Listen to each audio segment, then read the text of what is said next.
Hello, and once again welcome to another video on icing.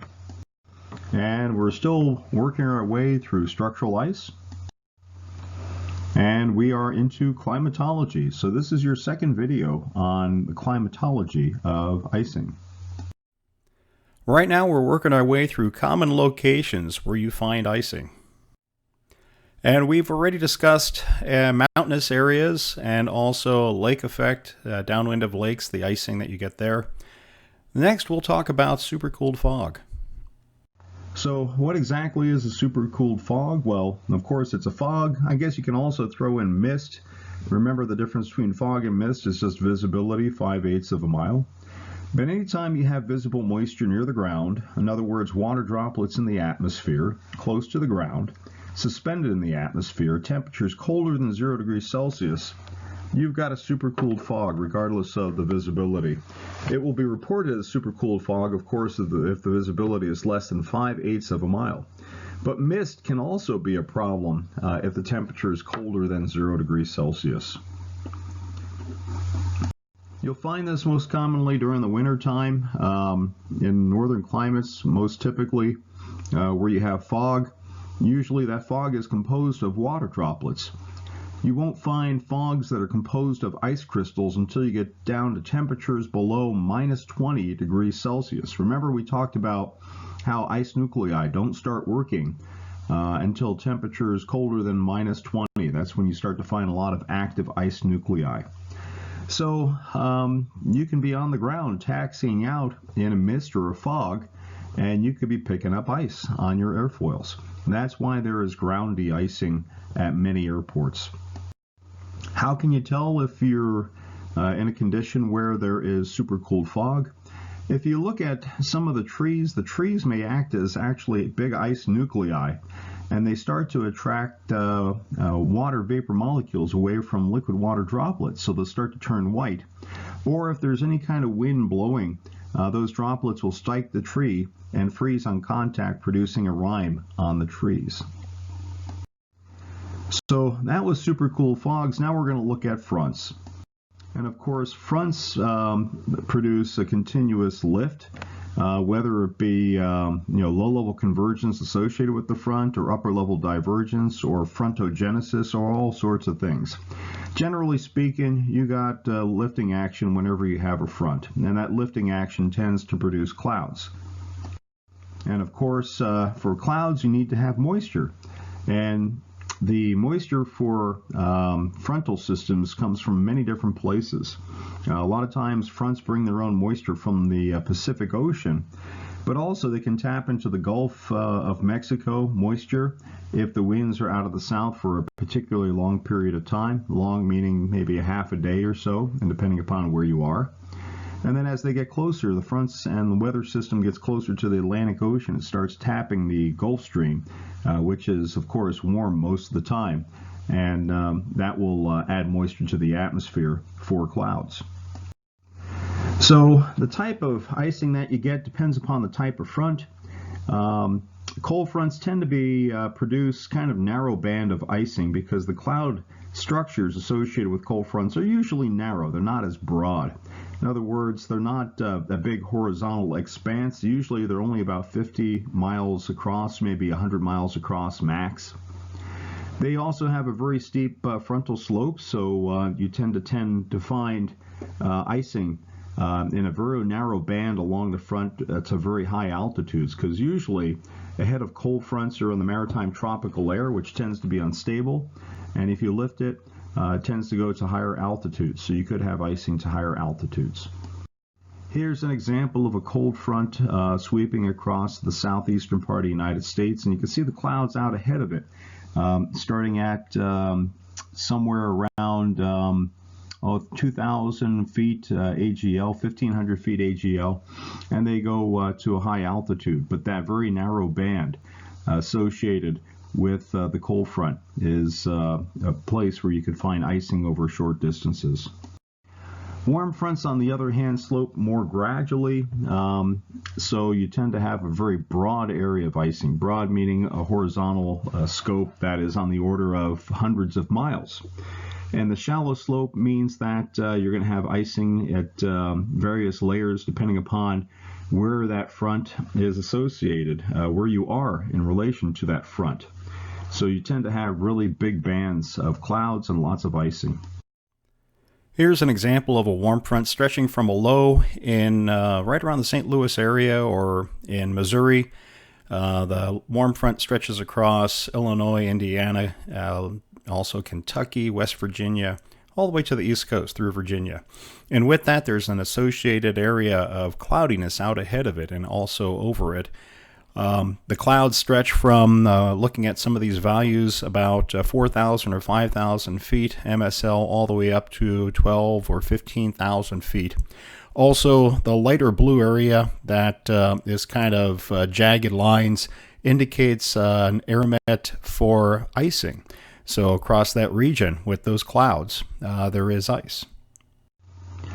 Warm fronts tend to be slow moving, so you tend to see icing that sticks over a location for a period of time. It tends to be persistent, meaning on the order of a couple of days maybe. And also you can see icing to high altitudes, as you look at the warm air rising up along a frontal surface.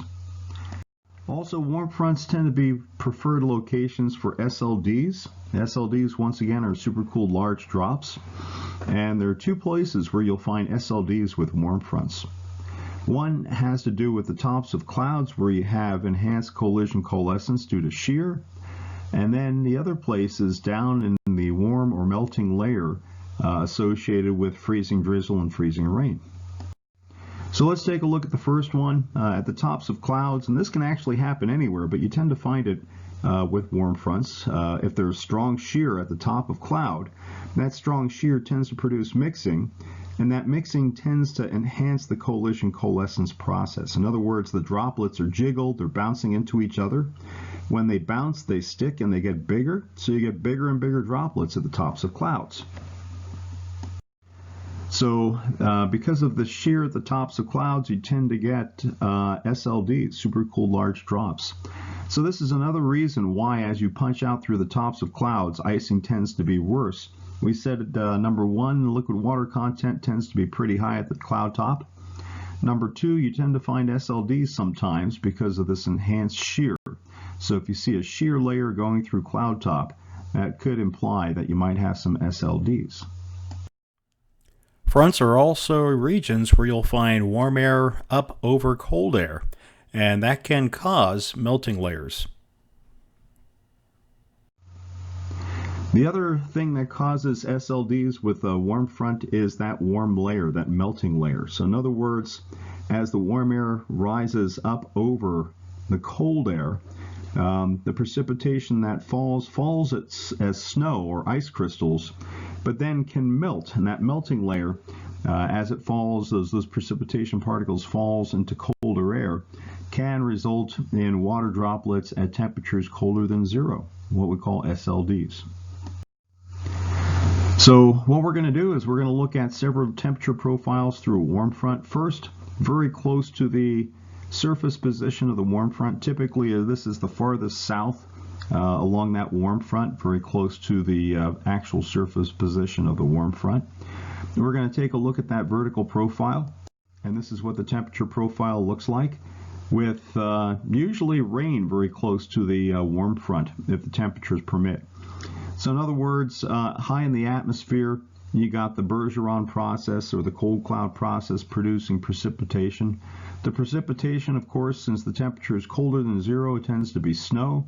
That snow falls into a warmer layer of air where the temperature is warmer than 0 degrees Celsius. That snowflake melts, turns into a raindrop, and it hits the ground as a raindrop because the temperature near the ground never drops colder than 0. If we move a little bit farther north, we're into the deeper cold air. And that precipitation falling melts in that warm layer once again, but closer to the ground, since you're in deeper, colder air, the temperature at the surface is below 0. So as that precipitation falls into the cold air, You have water droplets at temperatures colder than zero, and those are big water droplets. This is what is commonly referred to as freezing rain. So if you're at the surface down low and you're picking up ice, if you climb, you might be in warmer temperatures where you have the melting layer. And then if you even move farther north, then that cold layer near the surface is even deeper. As the precipitation falls, as the water droplets fall, they freeze before they reach the ground, and they end up being ice pellets, little spheres of ice that bounce off the ground. And then if you move even farther north where the cold air is very deep, then you'll have snow at the ground, and that's what we see here a lot. So, as I mentioned, if you do have freezing rain, if you climb to higher altitudes, you might find warmer temperatures, and you might be able to get out of the icing conditions. This is why it's really important to look at the sounding and understand your temperature profile so you know what your options are when you're in icing. But you can get SLDs in the freezing rain. And of course, SLDs generate a severe rate of icing. This climatology, this map of freezing rain and freezing drizzle, shows that you tend to have higher frequencies of freezing rain and freezing drizzle the closer you get to the Great Lakes. Around the Great Lakes region, you tend to see about 30 to 40 hours of freezing rain and freezing drizzle. You don't see much freezing rain, freezing drizzle over California, Nevada, Arizona, New Mexico, and Colorado. But as you move towards the central United States and closer to the Great Lakes, you tend to find higher frequencies of freezing rain and freezing drizzle.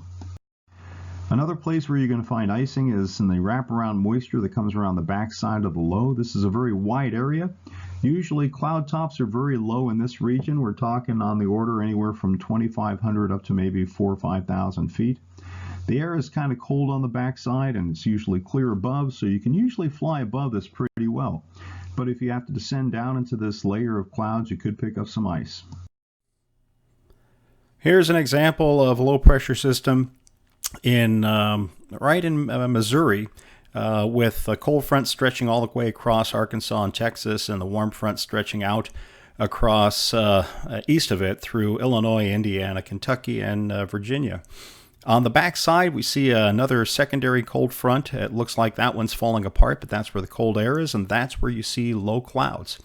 And the associated AirMet Zulu for icing shows that there's icing across this region from 4,000, or actually 1,000 to 4,000, depending upon the freezing level, all the way up to 20,000 feet for a very broad area. So that's the kind of icing that you usually expect with warm fronts and also on the backside of a low. So here are the common locations that we talked about in this video. We talked about along the cold front, very narrow bands, along the warm front and the occluded front. Out ahead of that, you tend to find icing in very wide bands to very high altitudes, and even down low in the melting layer. And then finally on the backside of the low of these extratropical cyclones, you'll find some icing, but that tends to be rather low altitudes. You can usually get on top pretty easily because you're back in that cold air. So that's the climatology of icing in a nutshell. I hope you enjoyed it.